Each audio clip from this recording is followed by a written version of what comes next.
Like the video and subscribe the channel. Press the bell icon to watch latest update. वित्त मंत्री जगदीश देवड़ा ने सोमवार को विधानसभा में मध्य प्रदेश शासन का बजट प्रस्तुत किया। एमपी बजट 2021 में शिक्षा और रोजगार संबंधी बड़ी घोषणाएं की गई। प्रत्येक बसाहट के 15 किलोमीटर की परिधि में ऐसा एक विद्यालय उपलब्ध होगा। सीएम राइज योजना के प्रथम चरण में 350 विद्यालयों का विकास किया जा रहा है, जिसके लिए वर्ष 2021-22 में 1500 करोड़ का प्रावधान प्रस्तावित है। विद्यालयों में शिक्षकों की उपलब्धता सुनिश्चित करने हेतु वर्ष 2021-22 में लगभग 24,200 पदों पर शिक्षकों की नवीन भर्ती की जाएगी। स्ट्रेथनिंग टीचिंग लर्निंग एवं रिजल्ट्स फॉर स्टेट्स योजना अंतर्गत पूर्व प्राथमिक शिक्षा कक्षाओं का संचालन किया जाएगा। इसके अतिरिक्त योजना में राज्य स्तर पर असेसमेंट सेल की स्थापना, स्कूल नेतृत्व, प्रशासनिक सुधार, शैक्षिक प्रबंध एवं स्कूल टू वर्क के कार्यक्रम जो उद्यमशीलता को बढ़ावा देते हैं आरंभ किए जाएंगे। इस योजना के लिए वर्ष 2021-22 में 26 करोड़ का प्रावधान प्रस्तावित है। शिक्षा की गुणवत्ता सुधार हेतु भारत के प्रतिष्ठित संस्थान जैसे भारतीय प्रबंध संस्थान IIM इंदौर तथा भारतीय प्रौद्योगिकी संस्थान IIT गांधीनगर में स्त्रोत शिक्षकों को प्रशिक्षण दिया जा रहा है। ग्रामीण विद्यालयों का 100% विद्युतीकरण आगामी 3 वर्षों में मिशन मोड में पूर्ण कर लिया जाएगा। सभी हायर सेकेंडरी एवं हाई स्कूलों में आवश्यक फर्नीचर की पूर्ति आगामी 3 वर्षों में करने का लक्ष्य है। विद्यालयों के संधारण, विद्युतीकरण एवं फर्नीचर प्रदाय के लिए वर्ष 2021-22 में 319 करोड़ का प्रावधान प्रस्तावित है। अनुसूचित जाति जनजाति कल्याण।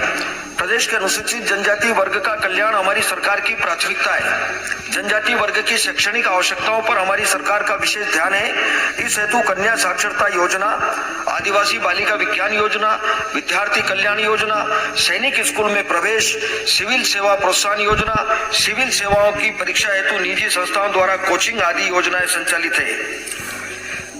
33 विशिष्ट आवासीय विद्यालयों में सुसज्जित कंप्यूटर लैब तैयार किए गए, जिससे विद्यार्थियों को आधुनिक तकनीकी का प्रयोग कर सूचना प्रौद्योगिकी का ज्ञान हो सके। 24 कन्या परिसरों एवं 4 गुरुकुलम आवासीय विद्यालयों का एकलव्य विद्यालयों में अपग्रेड किया जाकर CBSE बोर्ड से संबद्ध की जाएगी। अनुसूचित जनजाति एवं अनुसूचित जाति के हितग्राहियों को विभिन्न योजनाओं के लाभ हेतु विभागीय वेबसाइट पर ऑनलाइन पंजीकरण की सुविधा उपलब्ध कराई गई है। अब तक 9,81,000 से अधिक पंजीकरण हो चुके हैं। विद्यार्थियों के लिए कक्षा 9वीं से 12वीं की शिक्षा सुलभ करने के उद्देश्य से उनके घर से विद्यालय तक परिवहन व्यवस्था पायलट प्रोजेक्ट के रूप में प्रारंभ की जाना प्रस्तावित है। आगामी सत्र में विकास खंड आठनेर जिला बैतूल, पाली जिला उमरिया बिरसा, जिला बालाघाट, झाबुआ जिला झाबुआ, धर्मपुरी जिला धार में पायलट योजना को लागू किया जाएगा। ऐसे जिले जिनमें बेगा, सहरिया, भारिया जनजाति समूह निवासरत हैं, उनकी 38 आश्रमशालाओं में पायलट प्रोजेक्ट के रूप में प्री प्राइमरी कक्षाओं का संचालन किया जाएगा।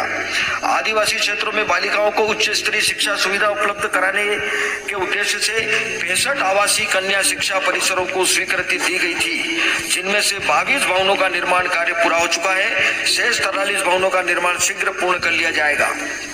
जनजाति वर्ग के लिए 15 एकलव्य आदर्श आवासीय विद्यालय भवन, 8 क्रीड़ा परिसर, 4 गुरुकुलम विद्यालय, 20 संयुक्त छात्रावास भवन, 202 अन्य छात्रावास भवन तथा 118 उच्चतर माध्यमिक विद्यालय भवनों के निर्माण की स्वीकृति दी गई है। अब तक लगभग आधे कार्य पूर्ण हो चुके हैं। शेष को शीघ्र पूर्ण किया जाएगा। विशेष पिछड़ी जनजाति के 250 सीट्स के 3 संयुक्त कन्या एवं बालक छात्रावास भवनों का निर्माण किया जा रहा है, जिन्हें शीघ्र पूर्ण किया जाएगा। इस वर्ग के लिए 50 सामुदायिक भवन एवं 5 कौशल विकास केंद्र का निर्माण कार्य शीघ्र पूर्ण किया जाएगा। अनुसूचित जाति कल्याण। प्रदेश के अनुसूचित जाति वर्ग के कल्याण के लिए हमारी सरकार निरंतर प्रयासरत है। अनुसूचित जाति वर्ग की शैक्षणिक आवश्यकताओं के लिए हमारी सरकार द्वारा मुख्यमंत्री कौशल उन्नयन प्रशिक्षण योजना। Like the video and subscribe the channel. Press the bell icon to watch latest update.